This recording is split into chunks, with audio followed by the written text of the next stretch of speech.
अगर आपको पूरी अपनी क्लैट जर्नी सिंगल एक वर्ड में डिस्क्राइब करना हो, मैं अपनी क्लैट जर्नी को वर्ड जो मैं चूज़ करूँगा वो है एडवेंचर। तो उस केस में अपने आप को चार्ज अप करने के लिए पेरेंट्स की होप्स भी थी, टीचर्स सब ने बहुत मोटिवेट करा है। तो जब वो डाउन होते थे तो आप अपने आप को बाउंस बैक कैसे करते थे?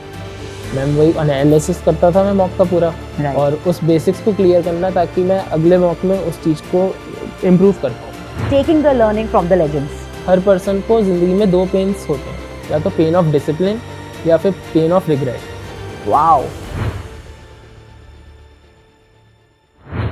ऑल इंडिया रैंक लाना एक ड्रीम नहीं, डिसीजन होता है।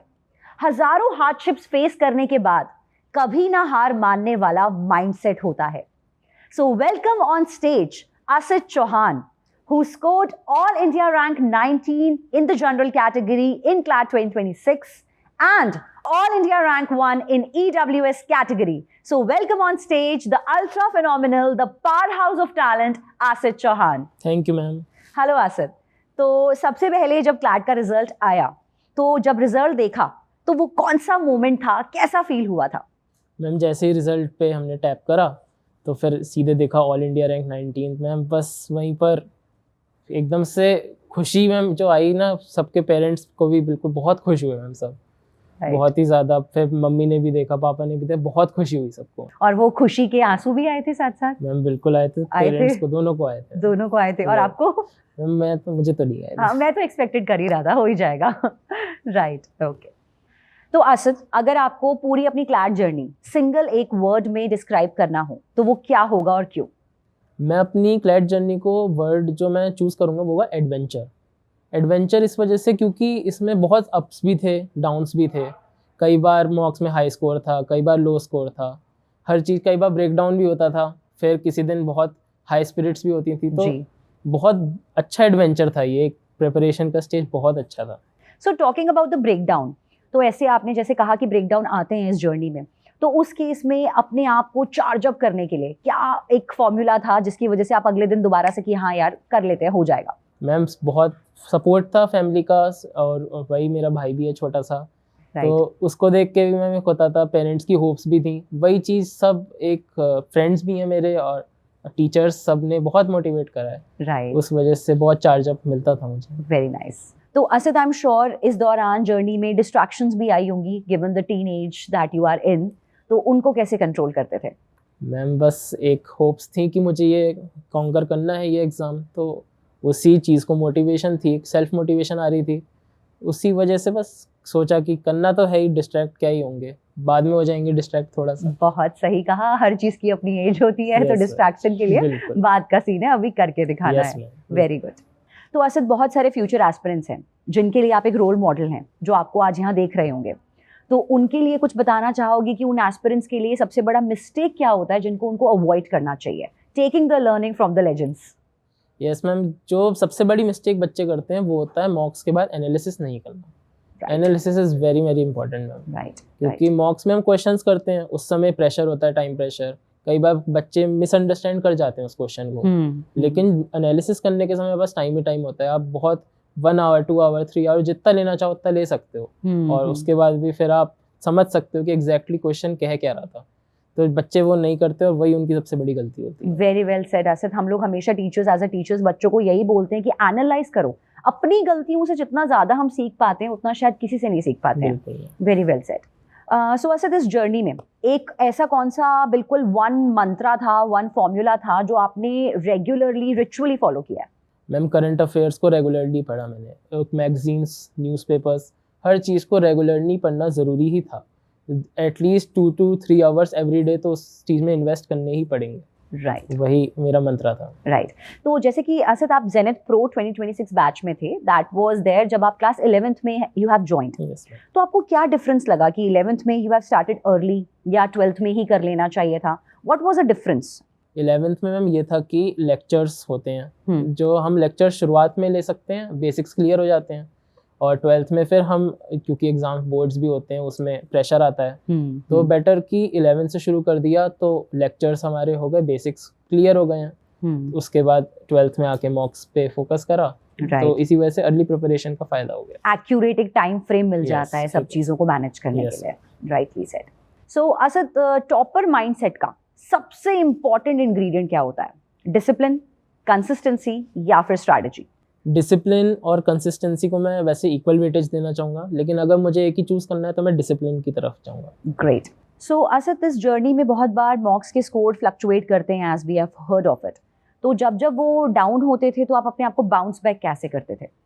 मैम वही एनालिसिस करता था मैं मॉक का पूरा, उसके बाद क्वेश्चन समझना, लेक्चर्स में देखना कि जो टॉपिक अगर कोई वीक रहा, जैसे लॉजिकल रीजनिंग में कभी कभी वीकनिंग के क्वेश्चंस या स्ट्रेंथनिंग के क्वेश्चंस वीक रहते थे तो डिफिकल्ट टॉपिक है वो। बिल्कुल राइट। तो उसके बाद उस लेक्चर को फिर से रिवाइंड करके वॉच करना और उस बेसिक्स को क्लियर करना ताकि मैं अगले मॉक में उस चीज़ को इम्प्रूव कर पाऊँ। तो अपने जूनियर्स को, फ्यूचर एस्पिरेंट्स को आसित, अगर आपको एक लर्निंग देना चाहो तो वो ऐसा कौन सा ज्ञान होगा जो एज अ बड़ा भाई आप देना चाहोगे? मैम मैं एक कोट को बहुत मानता हूँ, एक कोट है विच इज़ कि हर पर्सन को ज़िंदगी में 2 पेन्स होते हैं, या तो पेन ऑफ डिसिप्लिन या फिर पेन ऑफ रिग्रेट। वाओ। मैं वही कहता हूँ, मैंने पेन ऑफ डिसिप्लिन चुना। मैं सबको यही कहूँगा कि आप भी पेन ऑफ डिसिप्लिन चुनो, regret is not the way. वही मेरा quote. Very well said, very well said. तो असद, अब आपने सक्सेस का लैडर चढ़ना स्टार्ट कर लिया है, आई एम श्योर आगे तरक्की ही तरक्की होगी, तो कैसे कैसे थॉट्स आ रहे हैं? मैम अब वही है, कॉलेज लाइफ की तरफ जा रहे हैं, स्कूल लाइफ एंड हो रही है जी, तो वो एक एक्साइटमेंट भी है, नर्वसनेस भी है कि ये एक नया फेज शुरू होगा लाइफ का जी। उसके बाद बस अभी तो वही फोकस है कि कॉलेज लाइफ में कैसे प्रिपेयर करना है उसके लिए। जी, I am sure you are definitely going to do amazing thing over there. Thank you. तो जैसे कि असद हम जानते हैं कि एक जर्नी में गुरु का बहुत इंपॉर्टेंट रोल होता है, तो I am sure all the educators are amazing, but ऐसे कौन कौन से एजुकेटर्स हैं जिनसे सबसे ज़्यादा आप इंस्पायर्ड थे इस जर्नी में?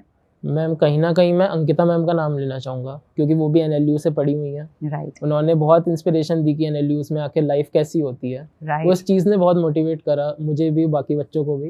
नाइस। वो मेरी बहुत बड़ी इंस्पिरेशन थी इस चीज़ के लिए। Very good. तो आपने जैसे असद अपनी जर्नी में PW को चुना, तो ऐसी कौन सा फीचर था जो आपको लगा कि एक गेम चेंजर है आपकी जर्नी में? मैम लेक्चर्स और टीचर का सपोर्ट दोनों बहुत इंपॉर्टेंट थे इस जर्नी के लिए। तो आप प्रेफर क्या करते थे, रिकॉर्डेड लेक्चर्स देखना या लाइव अटेंड करना? लाइव लेक्चर्स, क्योंकि टीचर से फिर इंटरेक्शन भी हो जाती थी उसी में, तो वही मुझे था कि live lectures is better.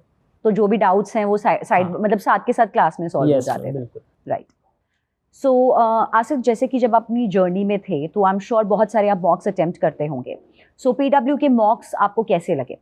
PW के मॉक्स काफ़ी अच्छे थे, डिटेल्ड थे, हर टॉपिक को कवर करते थे। जैसे किसी मॉक में अगर लॉजिकल रीजनिंग में अगर स्पेसिफिकली मैं बात करूं तो किसी में स्ट्रेंथनिंग और वीकनिंग का ज़्यादा पार्ट होता था, तो किसी में फ्लॉज और जो शॉर्टर टॉपिक्स होते हैं जैसे पैराडॉक्स, स्ट्रॉन्ग वीक आर्गुमेंट्स, तो उन टॉपिक्स पे भी फोकस होता था। तो हर चीज़ को बैलेंस बना के रखा गया। डाइवर्सिफाइड लर्निंग, बिल्कुल। ग्रेट।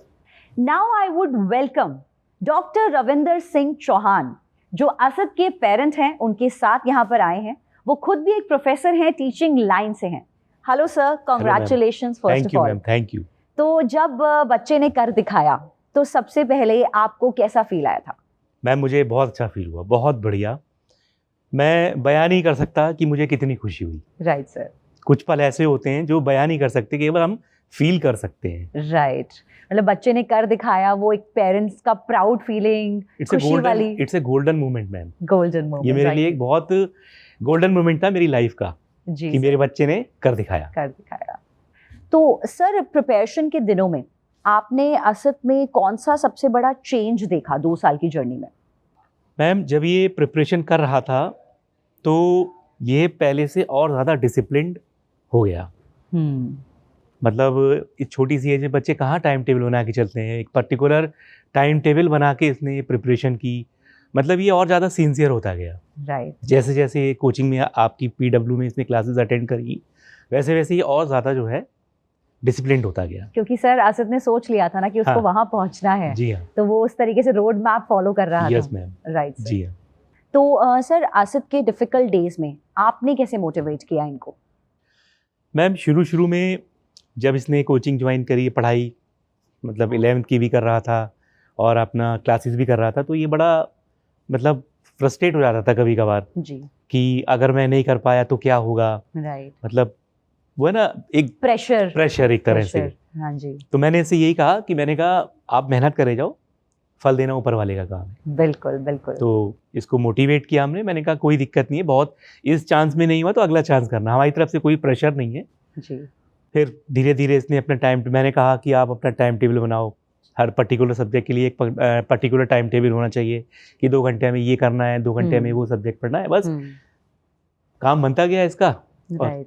सब नहीं सर, वो बात कहते हैं ना कि पेरेंट्स एक बहुत सबसे बड़े पिलर्स और सपोर्ट होते हैं। अगर आज पेरेंट्स पूरी तरह से 100% सपोर्ट करते हैं तो बच्चे करके दिखाते हैं। जी हाँ जी। तो उस केस में सर, और जितने भी हमारे फ्यूचर एस्पिरेंट्स हैं, कभी कभी कुछ बच्चे हमें बोलते हैं कि उनके पेरेंट्स उतने सपोर्टिव नहीं है, तो उन पेरेंट्स के लिए आप कुछ लर्निंग देना चाहेंगे?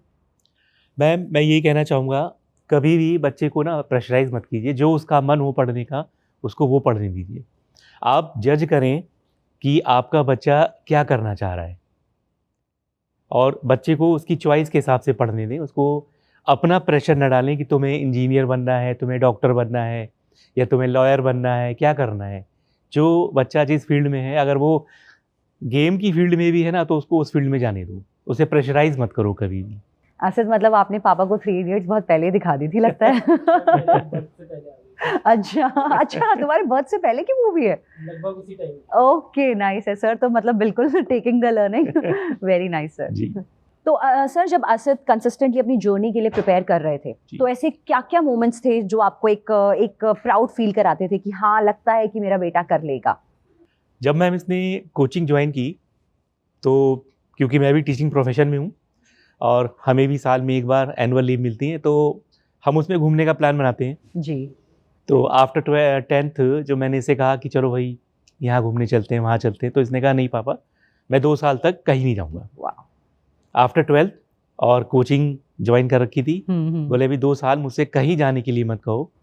और हम मूवी देखने जाते थे, ये नहीं जाता था। वाह सर, बिल्कुल। टीवी देखता था लेकिन हाँ। एक शेड्यूल था इसका सर, थोड़ा सा तो रिक्रिएशन जरूरी भी होता है। बिल्कुल बिल्कुल। टाइम देता था, हर चीज़ों को टाइम देता था, बट ज़्यादा टाइम नहीं देता था। दोस्तों के साथ भी अगर मूवी जाना है तो अपने जो 3 घंटे जहाँ खराब होने ना, तो वो 3 घंटे पहले उठ के प्रिपरेशन करता था। वाह सर, क्या बात है असद, मतलब अब पापा के साथ साथ हमें भी बहुत प्राउड फील हो रहा है आपके लिए। Very good. तो सर, सिंस वी नो कि असद ने कर दिखाया है, चमकता हुआ सितारा है हमारा, तो ऐसी कौन सी proud as a father line है जो आप असद से कहना चाहेंगे? इसने मेरा सिर गर्व से ऊंचा कर दिया और मैं बहुत प्राउड फील करता हूँ, और इससे भी मैं चाहता हूँ कि जिस तरह से ये अब तक इसने मेहनत करी है, आगे भी ये ऐसी ही मेहनत करे और हमारा नाम रोशन करे। So this was Asad Chauhan with us, जिन्होंने इतने सारे चैलेंजेस के बाद भी प्रूव कर दिखाया कि अगर आप दिल से कर गुजरने की चाह रखते हो तो दुनिया में ऐसी कोई ताकत नहीं है जो आपको रोक सकती है। Thank you so much Asad, thank you sir for coming with us. Thank you.